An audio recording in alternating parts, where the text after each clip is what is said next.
மால்குடி கவிதாவின் உணவோடு விளையாடு இந்த நிகழ்ச்சிக்கு நான் வந்திருந்து இந்த நிகழ்ச்சி நடத்தி கூட இருந்ததை நினச்சி மிக பெருமைப்படுறேன். ஒரு காரணம், முதல் காரணம் என்னன்னு சொன்னால், நான் ஒரு கேட்டராக எனக்கு தெரியும். ஒரு 100 பேருக்கோ 200 பேருக்கோ 500 பேருக்கோ சமைக்கணும்னா ஒரு பொருளை எப்படி அந்த சாதாரணமாக ஒரு உருளைக்கிழங்கறி இல்லை ஒரு கோஸ் பொரியல் ஒரு பிரிஞ்சி ஏதாவது ஒன்று செய்யணும். அதுக்கு நாங்கள் ஒரு லிஸ்ட்டு போடுவோம். மளிகை சாமான், காய்கறி, பால், தயிர், எரிபொருள், தண்ணி எல்லாமே போட்டு அந்த லிஸ்ட்டு ரெடி பண்ணி அந்த சமைச்சு கொடுக்கறதுக்கு நாங்கள் படக்கூடிய விஷயங்கள் எங்களுக்கு தெரியும்.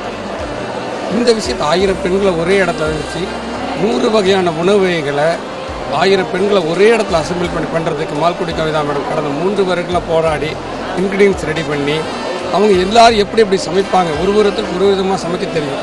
சாதாரண யோசிச்சிங்கன்னா நான் ஒரு மாதிரி சமைப்பேன், என் மனைவி ஒரு மாதிரி சமைப்பாங்க.